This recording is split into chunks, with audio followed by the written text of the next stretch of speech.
Hey, it's Thursday, October 6th. As you can tell, we are not in the office, and my voice is pretty much gone. You're shot. This is kind of the first I've tried to really talk today. Last night, we were at the NAMAD convention in Miami. Last night, we were just doing the meet and greet, and everybody's out. NAMAD knows how to do it, right? So they bump some music, they bring all the food in, and it was a whole party thing. So I basically spent the whole night yelling. Right. This far from somebody else. Right, Yes. and I woke up this morning, and it is gone. But it's been a pretty amazing time. We've been talking about the vibe around the NAMAD convention for an entire year since our first exposure to it last year. Yeah. And this year, it seems like it's even ticked up a level. Well, not just you, but everybody that's here has said, like, oh, there's a lot more people here. The energy around it seems even different.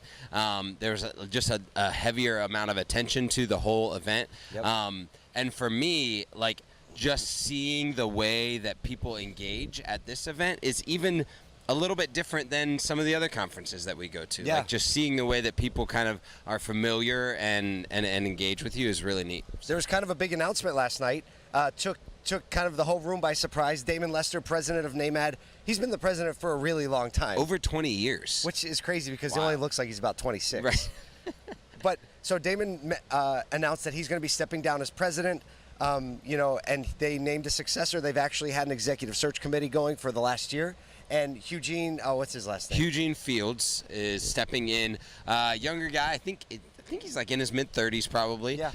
Comes from the nonprofit sector, specifically as it relates to, was it healthcare or? It was a number of things. It was healthcare, but he worked for a big portion of career on the audit side and Right. then on the strategic side. So it's funny, you may not know Damon Lester also came from the accounting side. I thought same. another accounting.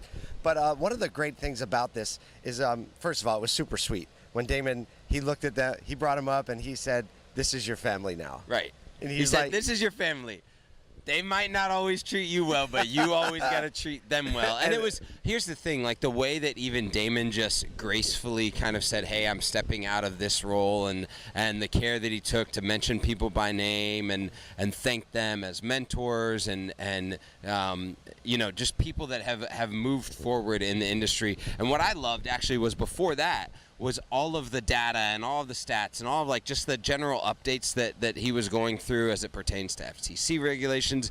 But last year was actually one of the quickest years for the acceleration of minority dealer owners in the U.S. So just to come off that as his last year and say, like, look, we're moving forward and the energy is such that it needs a new energy, and to bring in that new person is really cool. And he's like, I'm going to be his mentor. I'm still going to be around. Yeah. Actually, he's taking a role as the vice chair of the board, so that got voted in this year.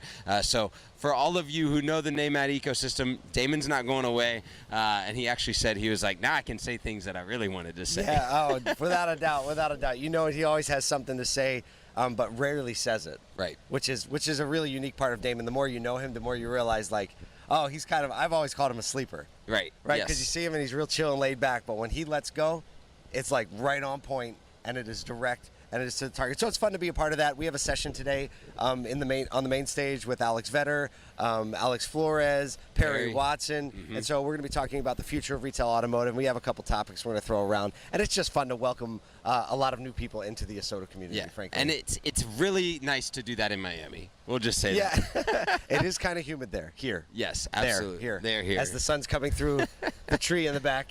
Well, hey, let's get into some news. Yeah, let's we got get into news. That's some why stuff everybody's today. here. Yes. Today, it was really interesting. So Reuters put out a full article about some of the interesting things that are happening with self-driving cars, just kind of the continuum and what's happened. There was this really interesting story of a lady that kind of has had this experience with self-driving cars and like this humming UFO noise that happens outside her street because they all pass by there.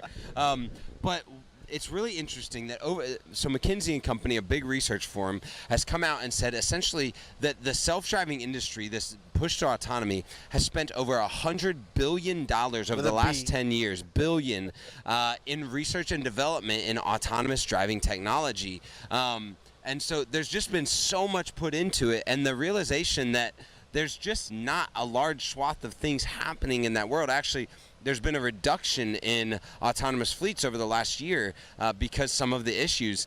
one of the major issues. This was a really funny thing to me. Turns. I mean, it's kind of a major issue in any driving. Right, but it was like even in the article it said, they're having a hard time figuring out quote unquote unprotected left turns, which everybody else just calls a left turn. Right. An engineer wrote that. Right. So unless you're driving on a one-way street, you're in an unprotected left turn, meaning there's oncoming traffic, and that's just something that a lot of autonomous driving vehicles are having a hard time kind of navigating with. They kind of like have that freeze moment where it's like, do I go really slow? No, don't go slow.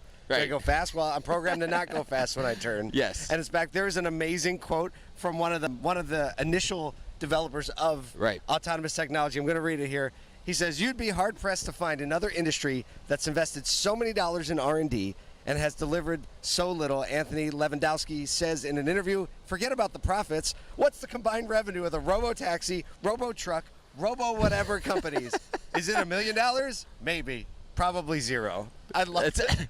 And this is the guy that basically has he was the initial engineer that kind of set autonomous driving in its trajectory. He's a little and is still frustrated saying that $100 billion later, it's just not. We haven't gotten that thing so, across the goal line. I think that this is just a proof of the case in point that this is a hard thing to accomplish, especially when you're mixing technology and human error in the same ecosystem, because that's if everything was autonomous driving, it could probably work because they could all talk to each other. But you're talking, you're utilizing. But you still have people and bikes and all that. Exactly. And the truth is, the environment for autonomous driving is very very structured. It's like a grid. Yep. Right. The ideal scenario: everything moves in this way or this way, and the ideal setup for human flourishing is the opposite of that. Yep. It's bikes and bike paths and pedestrians and ice cream and strollers, right? So those things are just not initially compatible. So so we'll see what happens with that. The people are winning. The people are beating the robots right now.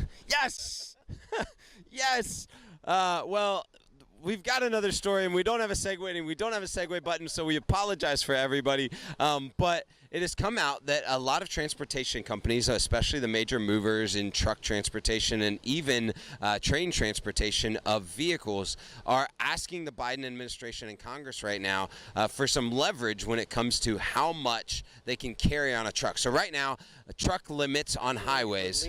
Leniency, yeah.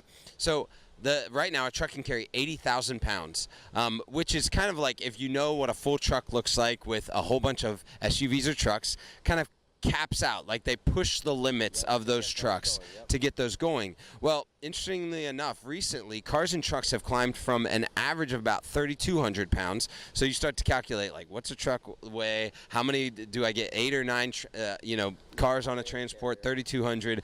Well, it's gone from that to an average of 4,200 and is going up the more and more EV vehicles go into production. So we're talking an extra $1,000 per vehicle, so the ask is another 10%, which would bring that total to 88,000 pounds being on the road, allowing them to carry these EV vehicles. It's a cascading issue. Yeah. So batteries are just super heavy. And if you think about it, even when you're burning fuel in a vehicle, let's just talk about roads in general.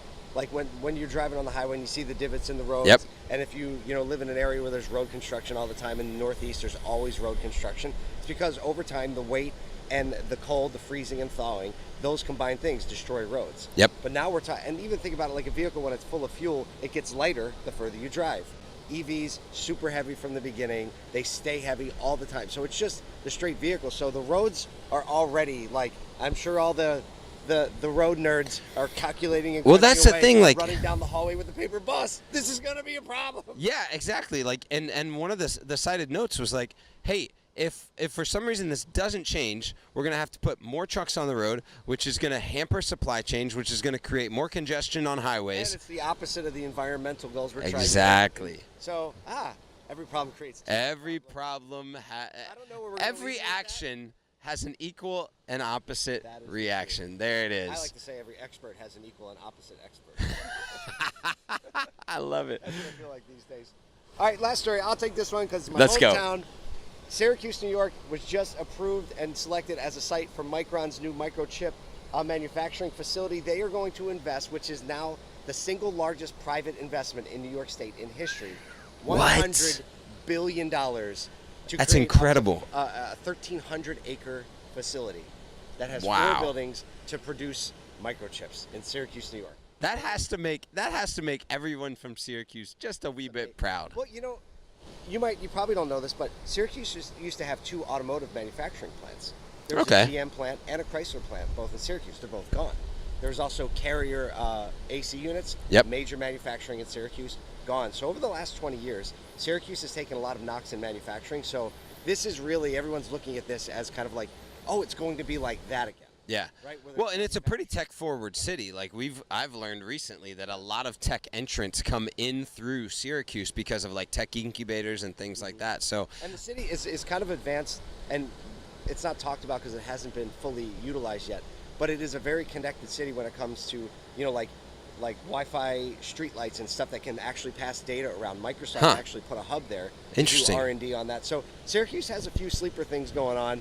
I hope less people find out about it because I think it's a beautiful place. All Paul really hopes is that they have a Nashville flight now opened up. I said to Kyle, I was like, I hope this company has executives in Nashville so maybe they'll start open up a direct flight so we can spend more time together. Well, from the data, it's like what this is going to be is the 8th largest site for semiconductors in the U.S. And right now, the U.S. only contributes 12% of global production for chips, even in our tech forward. So when we look at this and just bringing more semiconductors, owning supply chains, this is something that a lot of manufacturers, both inside and outside of auto and in tech verticals, are saying like we have to have happen. Right, exactly. So I think this is a huge move for us. It's a story that's close to home because the ASOTU team, half of it's there. So a big deal. But hey, thanks for hanging out with us today in Miami. We'll share some more as we go throughout the day with NAMAD. But hey, it's again, I'm like all week I'm like, it's a 5 Saturday month. It's a 5 Saturday month. So if you're out there selling, servicing cars, keep at it, keep serving customers, and we'll see you tomorrow.